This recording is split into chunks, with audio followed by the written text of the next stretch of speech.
नमस्कार, मैं रवीश कुमार। जजों को नियुक्त करने वाली सुप्रीम कोर्ट की संस्था कोलेजियम के फैसले को लेकर विवाद हो गया है। कोलेजियम में सुप्रीम कोर्ट के 5 जज होते हैं। इस कोलेजियम ने 12 दिसंबर 2018 की बैठक में तय किया कि दिल्ली हाई कोर्ट के चीफ जस्टिस राजेंद्र मेनन और राजस्थान हाई कोर्ट के चीफ जस्टिस प्रदीप नंद्राजोग का प्रमोशन सुप्रीम कोर्ट में जज के तौर पर होगा। मगर उस बैठक के बाद सरकार को बैठक का फैसला ही नहीं भेजा गया। करीब 1 महीने बीत जाने के बाद 10 जनवरी को कोलेजियम की बैठक में इन दोनों नामों को बदल दिया जाता है। 2 नए नाम जोड़ दिए जाते हैं। इस बीच होता यह है कि कोलेजियम के एक सदस्य जस्टिस मदन बी लोकुर 31 दिसंबर को रिटायर हो जाते हैं।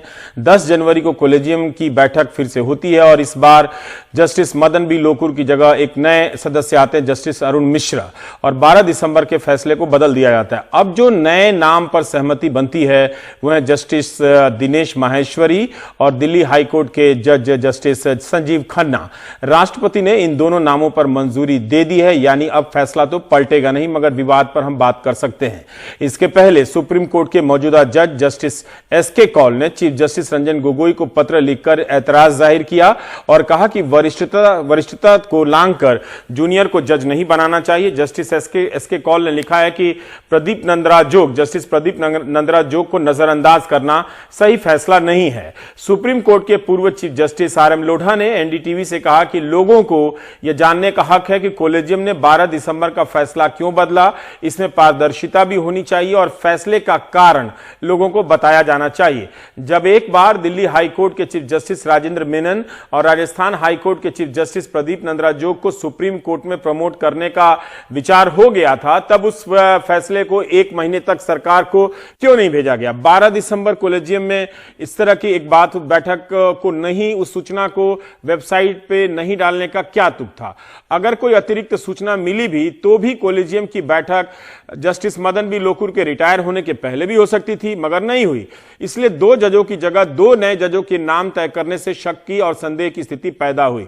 अब जजों की दुनिया के भीतर से भी कोलेजियम की स्थिति को लेकर सवाल उठने लगे हैं। But is able to make out why there is a shift in the decision. It is for the collegium to answer.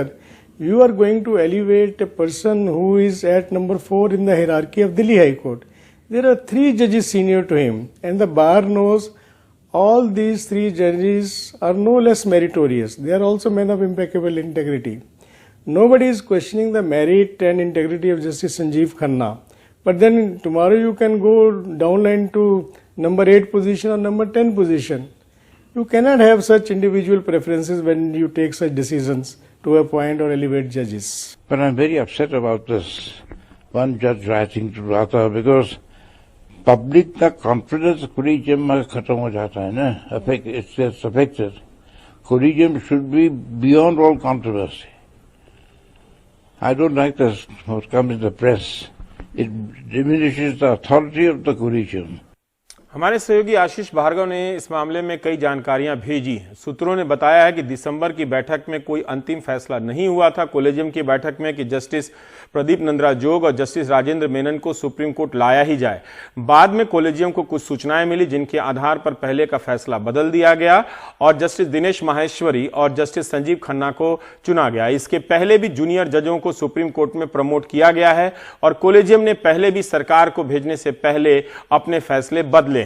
12 जनवरी 2018 को ही सुप्रीम कोर्ट के जस्टिस रंजन गोगोई और 3 जज बाहर आए थे और खुले में प्रेस कॉन्फ्रेंस किया था कि न्यायपालिका में सब कुछ ठीक नहीं है, सुप्रीम कोर्ट के कामकाज में पारदर्शिता होनी चाहिए।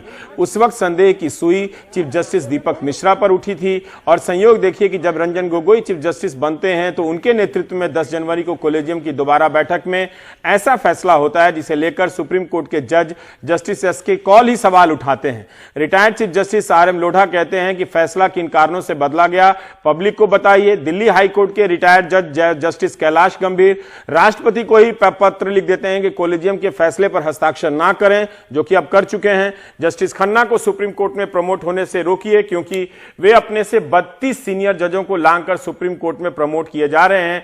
इससे न्यायपालिका में बेचैनी बढ़ेगी। सुप्रीम कोर्ट के जस्टिस एसके कौल ने लिखा है कि जस्टिस नंद्राजोग एक काबिल जज और प्रशासक हैं। जस्टिस खन्ना कुछ समय का इंतजार कर सकते थे, जल्दबाजी में फैसला नहीं होना चाहिए था। आपको बता दें कि justice Sanjeev Khanna justice HR Khanna जो ऐतिहासिक जज रहे हैं उनके भतीजे हैं, पर जस्टिस संजीव खन्ना के पिता भी DR Khanna, justice DR Khanna भी दिल्ली हाई कोर्ट के जज रहे हैं।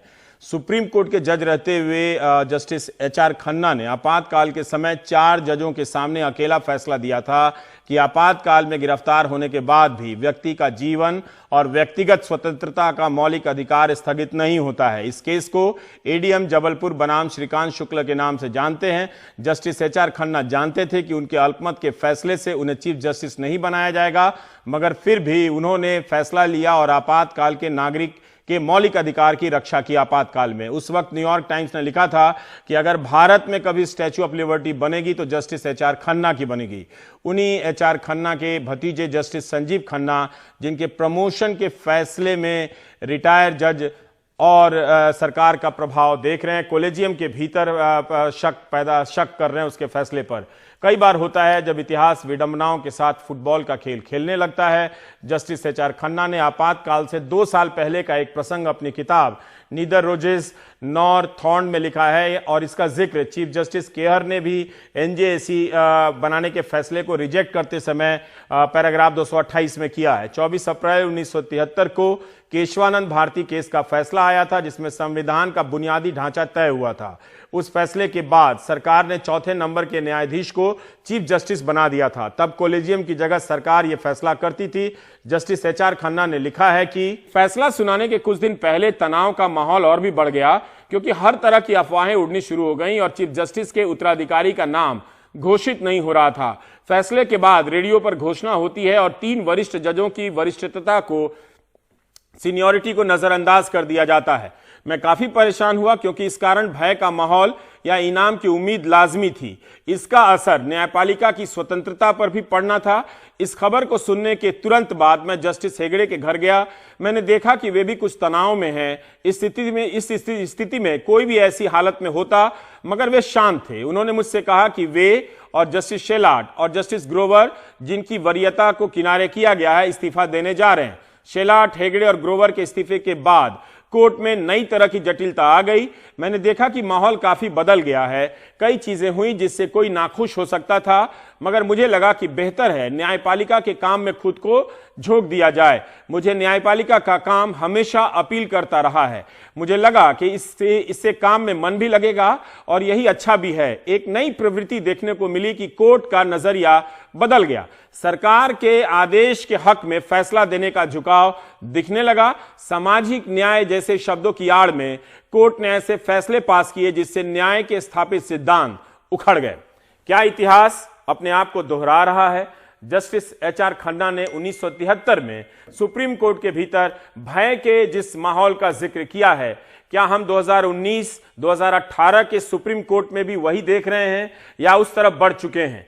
कोई पूर्व जज और कई पूर्व जज और स्वतंत्र आलोचक ये सवाल उठा रहे हैं। वे अपनी बातों के पक्ष में रफाल मामले में और CBI के निदेशक आलोक वर्मा के मामले में सुप्रीम कोर्ट के फैसले का जिक्र करते हैं। हमारे जज ये शपथ लेते हैं, मैं पढ़ रहा हूं संविधान की किताब से ही, कि मैं अमुक जो भारत के उच्चतम न्यायालय का मुख्य न्यायमूर्ति या न्यायाधीश नियुक्त हुआ हूं, ईश्वर की शपथ लेता हूं कि विधि द्वारा स्थापित भारत के संविधान के प्रति सच्ची श्रद्धा और निष्ठा रखूंगा। मैं भारत की प्रभुता और अखंडता अक्षुण्ण रखूंगा तथा मैं सम्यक प्रकार से और श्रद्धा पूर्वक तथा अपनी पूरी योग्यता, ज्ञान और विवेक से अपने पद के कर्तव्यों का भय या पक्षपात, अनुराग या द्वेष के बिना पालन करूंगा तथा मैं संविधान और विधियों की मर्यादा बनाए रखूंगा।